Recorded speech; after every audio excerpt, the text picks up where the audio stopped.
wabarakatuh. Nama saya Faras Jawahirun Nuriyah, NIM 2011 04010025. Di sini saya akan sedikit menjelaskan tentang pemikiran tokoh Asma Barlas terhadap tafsir modern dan kontemporer sebagai penuntasan tugas ujian akhir semester saya. Hal-hal yang akan saya paparkan dalam video kali ini adalah mencakup latar belakang dan konstruksi metodologi Asma Barlas. Baik, langsung saja. Yang pertama, tentang latar belakang Asma Barlas. Asma Barlas adalah tokoh feminisme Islam yang sangat populer dan telah mengarang banyak buku dan jurnal mengenai perempuan dalam Islam. Hal ini membuat ia sangat konsen dalam bidang studi perempuan. Tidak hanya itu, Asma Barlas juga mahir dalam bidang hermeneutika Al-Quran. Asma Barlas dilahirkan di Lahore, Pakistan, tempat ia menjadi perempuan pertama pada tahun 1956 di negara tersebut yang bekerja untuk pelayanan luar negeri. Suaminya bernama Ulysses Ali. Mereka mempunyai seorang anak bernama Semir Kail. Ia sangat mengagumi almarhum ayahnya, yaitu Iqbal Barlas, dan ibunya Anwar Barlas yang kini bermukim di Vancouver, Kanada. Berkat didikan orang tuanya, Barlas pun tumbuh menjadi pemikir aktivis yang sangat kritis. Pada masa Ziaul Haq, Barlas diberhentikan dari tugasnya karena kritikannya yang keras terhadap kekuasaan rezim militer di Pakistan yang dipimpin oleh jenderal ini. Selepas dari pekerjaannya, ia kemudian bergabung sebagai asisten editor di surat kabar The Muslim, sebuah surat kabar yang menyuarakan oposisi terhadap kebijakan pemerintah. Namun, pada tahun 1983, Asma Barlas harus meninggalkan negaranya karena rezim saat itu melakukan pengusiran terhadapnya. Asma Barlas hidup di tengah realitas masyarakat Pakistan yang sangat tidak mendukung pembebasan perempuan, bukan mendiskriminasi perempuan sedemikian rupa, karena Perdana Menteri Zulfikar Ali Bhutto ditangkap pada 5 Juli 1977. Itulah dimulainya perebutan kekuasaan oleh Jenderal Ziaul Haq.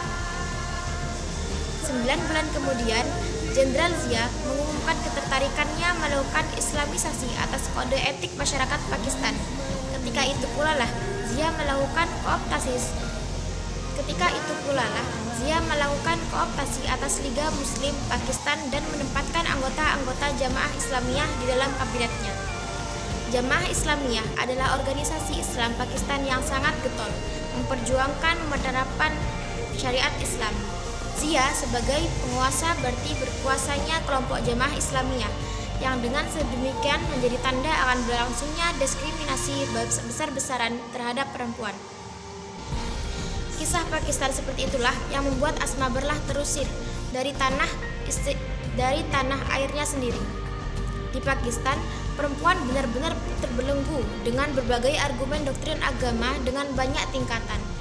Menurut Asma Barlas, penerapan syariat di Pakistan sangat mengecewakan. Ada pembantu rumah tangga yang diperkosa lalu dihukum rajam. Padahal sanksi rajam sendiri tidak terdapat di dalam Al-Quran untuk kejahatan apapun. Tapi orang-orang yang pro syariat akan mengeluarkan ratusan hadis dan mengklaim diri setia mempraktikkan ajaran Nabi. Ujungnya perbincangan melanturkan ke tingkat lain. Asma Barlas menekankan bahwa sebagai mukmin kita tidak harus yakin 100% dengan apa yang ada di hadis, tapi perlu 100% pada apa yang ada di dalam Al-Quran. Di Pakistan, sanggahan terhadap hal semacam itu akan dijawab oleh mereka yang pro syariat dengan segera berpindah argumen dari Al-Quran ke hadis, lalu ijma atau konsensus agama. Asma Barlas mengatakan, ketika Anda mengatakan Al-Quran dapat ditafsirkan sebagai lebih dari satu cara, maka segera memindahkan kancah perdebatan ke hadis. Ketika Anda dapat mematahkan argumen hadis karena ia lebih banyak diriwayatkan bermakna dan merupakan salah satu refleksi kebijakan Nabi saja, mereka akan berdalih dengan ijma. Padahal konsep ijma tidak dapat diterima karena tidak datang dari langit. Ijma sudah jelas konstruksi sosial manusia yang tidak sakral sama sekali. Tapi mereka akan kukuh dengan itu dan akan mencecar Anda keluar dari kesepakatan ulama. Bagi saya, itulah bentuk pusaran penindasan yang selama ini kita hadapi, dan selama ini sulit bagi perempuan untuk lari dari pusara tersebut. Dengan latar belakang pengalaman hidup seperti ini, Asma Barlas muncul dengan sejumlah argumentasi bagaimana mengatasi problem sosial masyarakat Islam. Dengan terlebih dahulu menyoroti masalah teologis, sebab bagi Asma Barlas, persoalan umat Islam sesungguhnya tidak bisa dilepaskan dari kondisi keagamaan masyarakat Islam itu sendiri. Metode yang digunakan Asma Barlas adalah metode hermeneutika feminisme, yaitu metode penafsiran Al-Quran berbasis feminis. Metode ini didasarkan pada prinsip kesetaraan dan keadilan gender.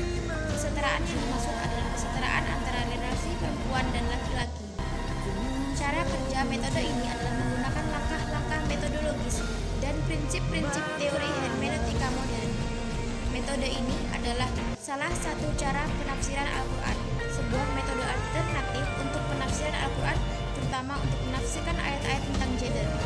Tokoh-tokoh feminis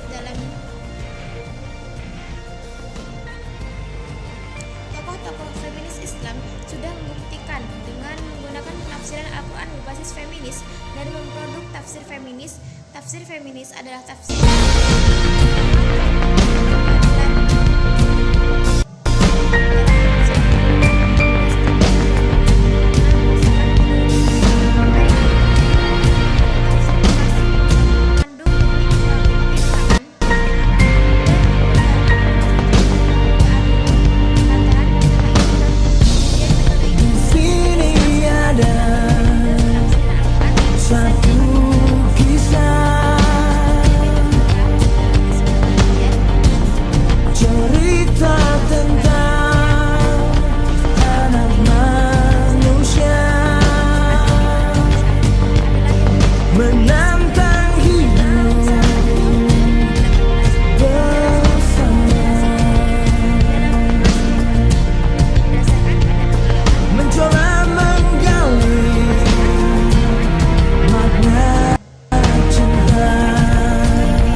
Egalitarianisme menurut KBBI adalah doktrin atau pandangan yang menyatakan bahwa manusia itu ditakdirkan sama derajatnya.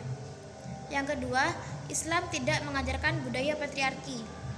Hal kedua yang disorot Asma Barlas dalam mengenai kedudukan perempuan dalam keluarga. Hal kedua yang disorot Asma Barlas adalah mengenai kedudukan perempuan dalam keluarga dan perkawinan. Pernyataan yang menyatakan bahwa Islam menganut sistem dan budaya patriarki adalah tidak benar.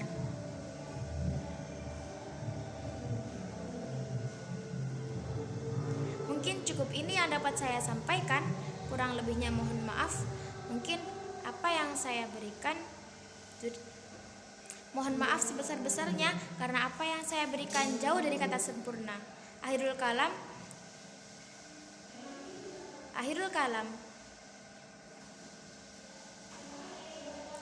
kalam. Wabillahi taufiq wal hidayah, waridha wal inayah. Wassalamualaikum warahmatullahi wabarakatuh.